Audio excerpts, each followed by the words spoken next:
and your business partner went on a little road trip to seek out some really smart people. What did you learn?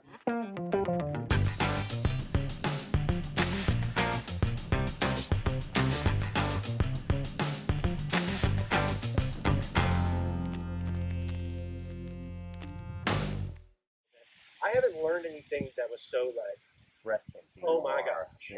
Yeah. Right. What I did learn was how to apply the things maybe I know mostly about better. Yeah. Better drills.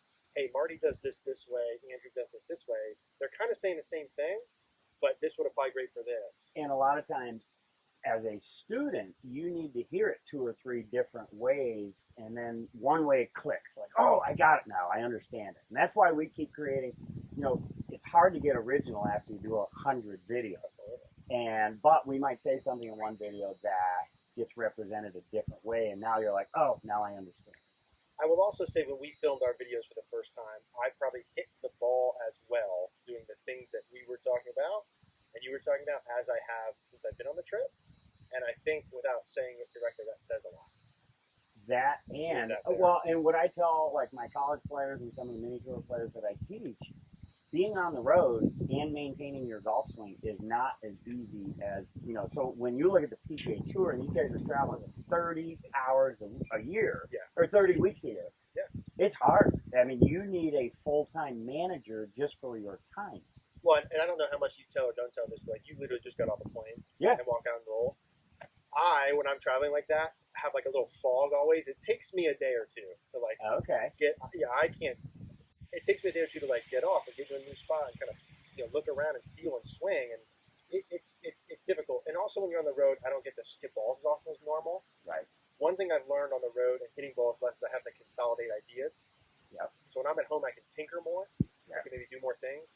When I hit balls once a week, my thought cannot be more complicated than like turn or like push something very simple. Absolutely. And so that's been eye opening. I also think like one thing I've learned as I've worked with people is we're all kind of the same, and none of us have a magic pill. Right. You know. Right. I think as you know, as a golf instructor, we're kind of like doctors. Are you diagnosing the right thing first? And time after time, you and I talk a lot about club face. You know, fix the face first. And that's something we were taught 20 years ago with Jim McClain. So if you diagnose the right thing first, it makes the process that much easier. How to get your lay where like they can get the 1 or 2 things correct. Here's how you give yourself feedback. Here's how you monitor that. Stay with just this till you get it. Right. And you know, one thing that kind of the goal for today, with and without you, is I think people need to understand there is not one swing for everything. To be a really accomplished golfer, you probably need 7 or 8 swings, because we need to hit low balls and high balls. We need to hit some curved balls once in a while. We need to smash it, but we also need to that on like every video. We need 7 or 8 swings, because a pitch shot's different than a bunker shot, which is different than a driver, which is different than a fade or a draw. So the course conditions aren't the same on Tuesday compared to Saturday. You feel different. Which then when we boil down, there are times when I might want 40 degrees of turn at first parallel, but that corresponds with a ball position and a curve. Yeah, because I think there's a balance, right? There's going to be a balance of like, hey, here's one thing to focus on. Right. But on the same token, golf's a game where there's a lot going on, and like it's not going to ever be as simple as everyone wants to just have one perfect ball swing, right? Which that will serve a great purpose for one specific shot. Exactly. You know, it's like, geez, I pure my 7-iron, but I'm having trouble with my 3-wood. Yeah. So. And you can use it as a baseline, but yeah, like I always tell people too, the value of the curve. Like I have a lot of people who come in and they want a perfect swing pattern, and I'll say, well, the objective here, like, can you curve 3 balls back? Can you form a pattern? Yeah. Exactly. I don't care how much they curve. Yeah. I don't even care in the beginning where they start. Right. Just can you curve a ball left? Rather than have a beautiful swing or a pretty swing, boy, I'll take Matt Wolf at 130 miles an hour, crossing it, shallowing it, turning, and smashing it. And I would curve the ball on command first and clean up the house second. Yes. For most people. Yeah, exactly. Like, it kind of with our juniors, it's teach them to control wedges, 30, 50, 70, 80 yards. Teach them how to smash drivers. Teach them how to curve it, and then teach them trajectory.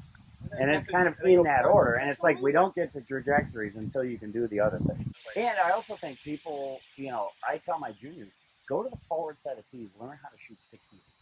All right? Before you do it from the white tees and the blue tees or the black tees. Yeah. You got to learn how to perform. And I tell that to my normal golfers too. It's like, hey. And I think when it comes to that scoring, you put people on the forward set of tees, then the value of hitting a wedge close and one putting really goes up. So I mean, you really, you know, and it's how you would learn anything else. You always say to the kids, like, hey, you want to shoot, you want to break 80, right? Like, dude, start from the end of the fairway. Exactly. Start from the level 150 mark. Yeah. Exactly. Shoot the 80 or 79. I'll give a shout out Matt Reagan from Operation 36. Those guys have a great form. That's how you should learn how to play. It is exactly, and I think they're growing by leaps and bounds. So Matt gets shout out. Yeah. But the key is going to be the person's going to watch the video. They wants to hit balls. They want to give a feel or two or drill or two to hit a little better. They look a little better when they go play. Sure. And I think from a scoring standpoint, I think most golfers, if they hit it more solid, there's a big group of golfers, they don't care about scoring. They just want to hit it solid. The greater majority of players. Yeah, exactly. That's a good point. You know, if they shoot 85 but they hit it solid, then they realize, well, you know what, my wedges and my putting really wasn't that good. Ego is good with the right. Exactly. Yeah, that's really too. We talk about all the time. We were talking to the group the other day. Why are there so many people on the range versus the short game chipping area? The reality is, most of us are just ego driven. Like we want to hit it pretty good, feel good, look good in front of our buddies. And if we hit it semi decent and shoot 86, that's better than scraping around a 77. It's ugly for a lot of people. Sure. So we'll make that. Putting isn't exactly sexy. I like to say. It's boring for me.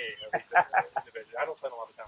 I hope this video helped. I'm Marty Nowicki from Impact Snap, coming to you from Orlando, Florida, Mike Bender's Golf Academy with Eric Cagorno, my friend. Please hit the subscribe button down below. Click the bell notification. That way you get notified when we release more content. Leave your comments down below because that helps us to help create more content for you.